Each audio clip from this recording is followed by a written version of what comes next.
नको, मी आधीच दमून आलोय आणि आपण दोघेही पावसात भिजलो तर आजारी पडू. बरे, ठीक आहे.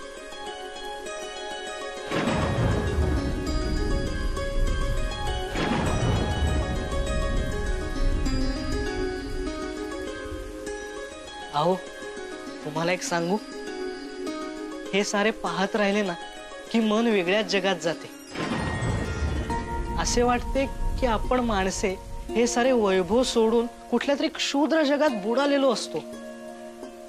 हेवे दावे, राग रुसवे, भांडण तंटे, हे तुझे हे माझे, यातच आयुष्याचा अनमोल वेळ वाया दौडीत असतो. घरापासून दूर गेलो तेव्हा लक्षात आले की परमेश्वराने ही दृष्टी दिली आहे निसर्गाचे वैभव पाहण्यासाठी. ही दृष्टी सापडणे महत्वाचं. आता या घराच्या खिडकीतून, अंगणातून सुद्धा निसर्गाचे नयनरम्य सोहळे पाहू शकतो. कोणताही त्रास विसरू शकतो. मनात आले की आनंदात बुडून जाऊ शकतो. तुमचे बोलणे ऐकून मला काय वाटते ते सांगू? हो. हरवलेले काहीतरी तुम्हाला गवसलंय. पुण्याला जाऊन मनाजोगते नवमतवादी काम करता येत नाही. इथेही कोंडी होते. एकसारखे विचारांच्या भुयारात जाऊन बसावे लागते. ती सारी तगमग नाहीशी करायचे एक वेगळे साधन तुम्हाला सापडले आहे. बरोबर, अगदी बरोबर. काहीतरी गवसले आहे हे खरे. आणि ते कधीही न हरवणारे हे विशेष. हो, ते हरवणारही नाही आणि कोणी हिरावूनही घेऊ शकणार नाही. फार बरे वाटते आज तुमच्याकडे बघून. अहो, पण मला एक सांगा, आता त्या चोराला पकडायचे कसे?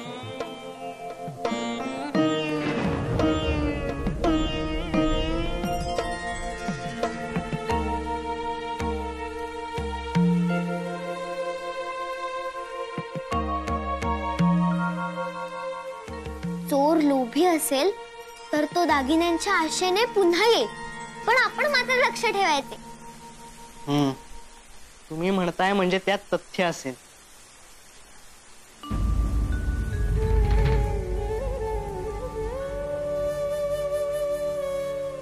काय झाले? नाही, काय नाही. नाही कसे? काहीतरी त्रास देते आहे तुमच्या मनाला. मला नाही का सांगणार? हो, तुम्हालाच सांगू शकते. काय झाले आहे? मी नानांशी अबोला धरलाय. रागावून नाही हा, माझी इच्छाच गेली त्यांच्याशी बोलायची. आई गेली तेव्हा त्यांनी आम्हाला कळवले देखील नाही. इथे असतानाही तिचा छळ केला. इच्छा होती तेव्हा आईला भेटायला जाऊ दिले नाही. आणि नंतर आजी गेल्यावर इच्छा नसताना जबरदस्तीने नेले. साठी बापूंशी भांडले नाहीत नाना. त्यांनी आईची तब्येत अजून बिघडली आणि ती गेली. मग तिथल्या तिथे नानांनी दुसरे लग्न केले. हो, मलाही मोठा धक्का बसला होता. पण बापूंसमोर नानांचे काही चालले नसावे.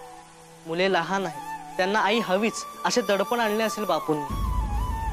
हो, धाकटी आई ही चांगलीच आहे, पण तिला तिच्या मनासारखे वागता येत नाही. नाना तिच्याकडे लक्ष देत नाही. मग तिचीही चिडचिड होते. ती तिचा सगळा राग माझ्यावर काढते. हरकत नाही, पण मनात काही ठेवू नये. आजी म्हणते बायका मनात खूप काही दडवून ठेवतात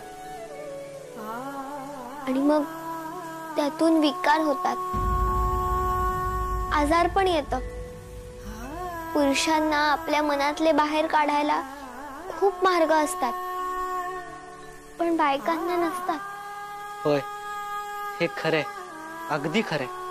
पण राहून राहून वाटते नाना वेळेस खंबीर राहिले असते तर अशी वेळच आली नसती. कदाचित आम्ही आमच्या आईला गमावले नसते.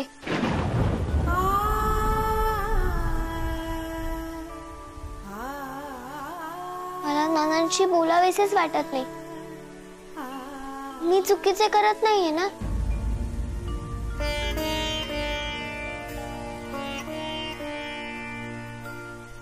हे थोडे गुंतागुंतीचे आहे, मला समजत नाही. तुम्ही माझ्या आईशी बोला, ती चांगले सांगेल तुम्हाला. तुमच्या रुक्मिणी आजी इथे असते या तर तुम्ही त्यांच्याशीच बोलला असतात ना. का येत नाही येत त्या पुण्याहून? नाना मागे त्यांना घ्यायला गेले होते, पण मोठी आजी म्हणाली की नर्मदा आत्याचे शिक्षण सुरू आहे, ती असे मध्येच नाही येऊ शकत. पण मोठी आजी येणार आहे, मी तिची वाट बघतेय. मला नाना, धाकटी आई, मुले साऱ्यांना आनंदी पाहिजे. मला एक सांगू? हो बोला ना. खूप मोठ्या झाला आहात तुम्ही.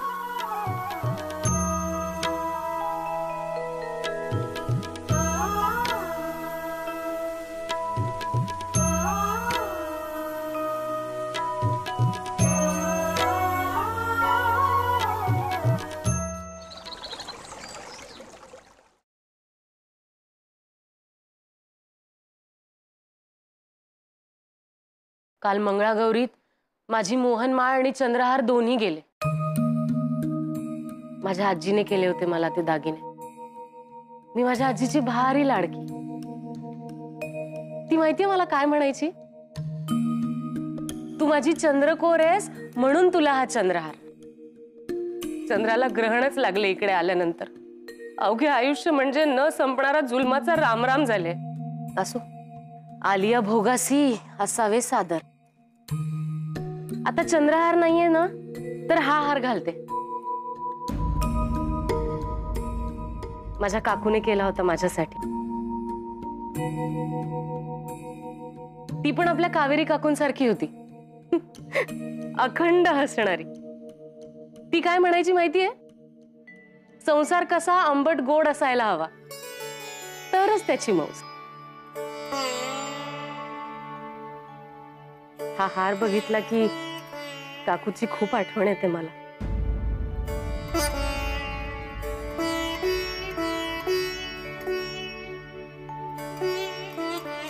कसं दिसतोय? खूप छान आहे. तू काय घालतेस? माझे काय, सगळे राधाताईंचेच दागिने आहे. माझे असे काहीच नाही. माहेराहून दिलेले दागिने बापूंनी तिजोरीत ठेवून दिले. आग लागो त्या बापूला. काकू, अगो मग काय, सगळ्या दागिन्यांवर नागासारखा बसलेला असतो. माझे सगळे दागिने माझ्या माहेरून आलेले आहेत. ते सुद्धा ठेवले होते तिजोरीत. भांडून भांडून एक एक दागिना काढून घेतला मी त्यांच्याकडून. रुक्मिणी वहिनी किती बोलल्या यांना, पण या खविसाने एक सुद्धा दागिना केलेला नाहीये माझ्यासाठी. असो, आता काल मंगळागौरीत जे दागिने गेले ते गेले, पण आज सांभाळूया. चोर पकडायचा आहे म्हणून हे उरलेले दागिने घातले. ते जपायला हवे डोळ्यात तेल घालून.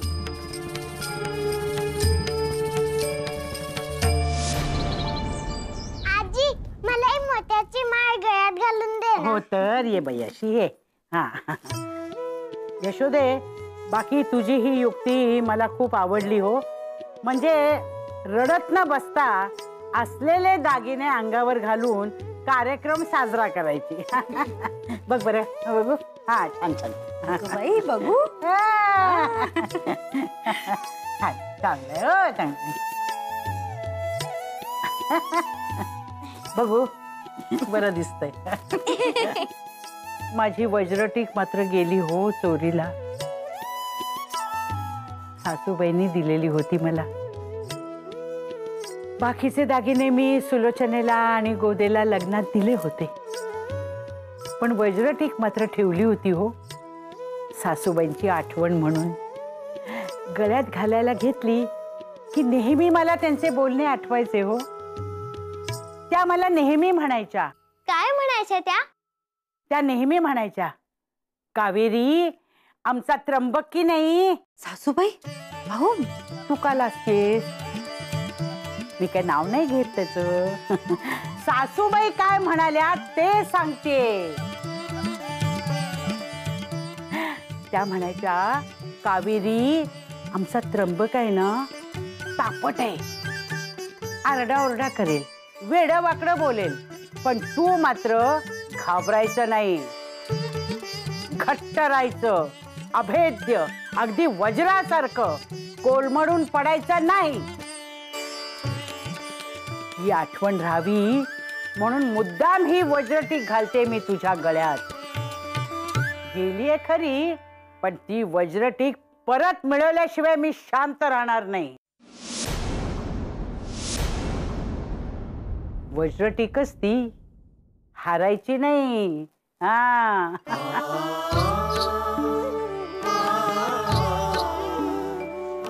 बरे, आपल्या साऱ्यांना उमेकडे बोलवणे आहे हो, शुक्रवार सवाष्ण म्हणून. मला पण आहे बोलवणे. बाई, मला नाच ग घुमा खेळायचा आहे. खरंच की काय? नाच ग घुमा. कशी मी नाचू?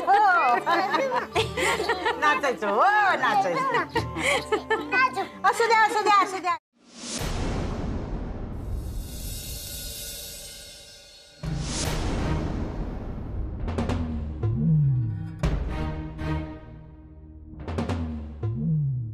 काय ग सुशिले, अजून तयार नाही झालीस? घाल किती दागिने. नको नको, मला भीती वाटते. एवढे किमती दागिने चोरीला गेले तर? अगं, गेलेले दागिने परत मिळवण्यासाठी प्रयत्न करतोय ना आपण. चोराला प्रलोभन म्हणून घालायचे.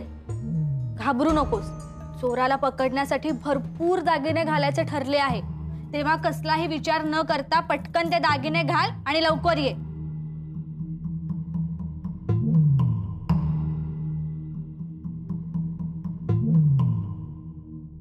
मावशी, आता बराचसा स्वयंपाक आटोक्यात आलाय. तिथे लहान चुलीजवळ ना लोणी कढत ठेवले, त्याच्याकडे फक्त लक्ष द्याल हं, ते करपायला नको. आणि जीवतीच्या सवाष्णींसाठी, त्यांच्या मुलांसाठी ओवाळण्यासाठी पुरणाचे दिवे केलेत, आणि त्यात हे ताजे तूप वापरायचे आहे. हो, वा वा वा, पुरणाचे दिवे भारी आवडतात मला. लहानपणी आई करायची. दिवे शांत झाल्यावर ते खाण्यासाठी अगदी उतावीळ व्हायचो आम्ही. मोठा एक खरपूस लागत. आवडतात ना तुम्हाला? मग ठेवेन हो तुमच्यासाठी. हो, आज साऱ्या जणींना बोलवलंय तर छान वाटते. घर भरल्यासारखे होईल. पुरणाचा सुगंध आणि बायकांचे खेळ याशिवाय श्रावण सुरू झाला असे मुळी वाटतच नाही. बरे, माझी काही मदत हवी असेल तर आत्ताच सांग, कारण आज गावातले सगळे पुरुष आम्ही गस्त घालायला जाणार आहोत. आज चोराला पकडायचंच असा चंग बांधलाय आम्ही. पण का हो, एवढं करूनही, काळजी घेऊनही तो चोर आलाच नाही तर? ए, शुभ बोल, शुभ बोल. चोर येणार आज आणि आम्ही पकडणार त्याला. अरे, आमचे दागिने घेऊन पळतो काय? काय मोगलाई लागले काय? चोर येऊ दे असं आम्ही देवाला नवस बोलून आलोय. बाई, आल्या वाटतं सगळ्या. मावशी, चला पटापट आवरायला हवे. चला, चालू दे तुमचे, मी निघतो गस्त घालायला.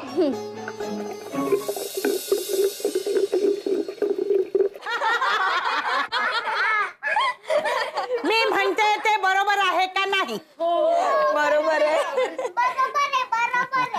वा वा वा वा, उमाबाई छान बेत केलाय हो अगदी. वा वा वा. फुलांच्या माळा, समई, दिवे, छान दिवे लावले तो. सगळीकडे उजेड पडलाय तुमचा. खरेच हो. हो ना, आता मावशी आहेत ना मदतीला, म्हणून सगळी कामं कशी भराभर होतात. हो हो हो. हो तर मी विचार केला, बायकांचे औक्षण आणि ओटी भरण्याचे कार्यक्रम करून घ्यावे, मग जरा खेळ खेळावे देवी समोर. मग भूक लागेलच कडकडून, मग अगदी सुखाने जेवावे. बरोबर बरोबर आहे, बरोबर आहे. म्हणून तर सारा स्वयंपाक उरकून मी तयार होऊन बसले. अगो बाई, खरी की काय? ते बरीच चांगले केले हो. मंगळागौरीच्या कार्यक्रमात तुला आकडी आल्यामुळे तुझी खेळण्याची हौस काही फिटली नव्हती. आज आपण खूप खेळूया. हा, हो हो, आधी सरबत घ्या, ताज्या तवाने व्हा, मग खेळूया. हो हो हो, वा म्हणजे काय, सरबत घेतलेच पाहिजे. वा, सुरेख, सुंदर आहे हो, अगदी चविष्ट आहे. कसले आहे ग? अगं नाही, वाड्याचे आहे ते कळले हो. वेलची वगैरे घातली आहे, गंमत केली ग. सासूबाई, श्रावण अगदी सार्थकी लागणार म्हणायचे. हो हो गो, बायकांसाठी श्रावण म्हणजे पर्वणीच असते. बाकीच्या सणांचे कसे माहितीये का, फक्त राबायचे.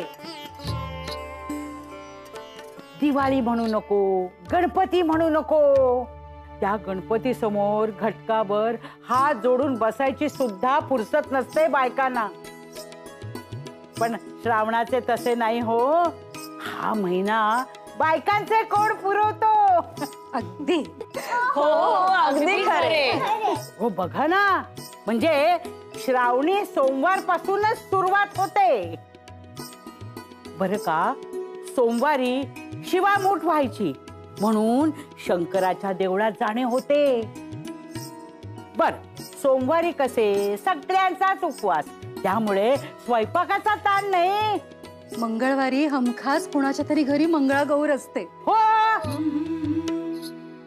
त्या दिवशी पत्री फुले गोळा करण्यासाठी छान भटकंती होते आणि मग रात्री खेळ आणि भाजणीच्या वड्यांची चंगळ.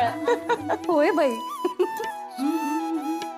तशी जिभेची चंगळ चांगलीच असते श्रावणात. हो, शुक्रवारी पुरण घातले जाते, नागपंचमीला दिंड, आणि सोमवार आणि शनिवार उपवासाचे पदार्थ, आणि एरवी खास पावसाळी भाज्यांची लयलूट. हो बाई, ह्या दिवसात मला भारंगीची परतलेली भाजी फार म्हणजे फार आवडते. त्यावर वरून असे खोबरे पेरलेले, आहा. तर तब्येतीला चांगले असते हो, रक्त वाढते त्यानी. पण खरे सांगू का, तीच कशाला, श्रावणातल्या सगळ्याच भाज्या उपयोगी असतात. निसर्गाने मुळी दिलंच आहे सारे. आणि आपल्या पूर्वजांनी सणावाराच्या निमित्तानं योग्य खाणे पिणे योजले आहे काय. तुला सांगते सुशिले, तू सुद्धा भारंगीची भाजी खा हो, तब्येतीला चांगली असते. हे बघा, या असं पाप्याचं पितर आहे. फुंकर मारली की उडून जाईल. तुला सारखे पडसे होते ना, नाक गळत राहते, त्याकरता कुरडईची भाजी खा, तब्येतीला चांगली असते हो. सासूबाई, काहीतरीच काय. बरं का उमे, ती खाल्ली जावी म्हणूनच आपल्या साऱ्या कहाण्यांमध्ये कुरडईची भाजी केली असा उल्लेख असतो, कळले का. हाय हाय, बरोबर आहे बरोबर आहे. मला बाई शेवग्याच्या पाना फुलांची चिंच गुळाची भाजी फार आवडते. सगळे परतून करतात, पण मला अशीच आवडते. आमच्या ह्यांना वाताचा त्रास होतो ना, त्यामुळे पावसाळा सुरू झाला की रामबाण उपाय म्हणून दर 4 दिवसांनी टाकल्याची भाजी करते. तुम्ही तू काय केले आहेस आज?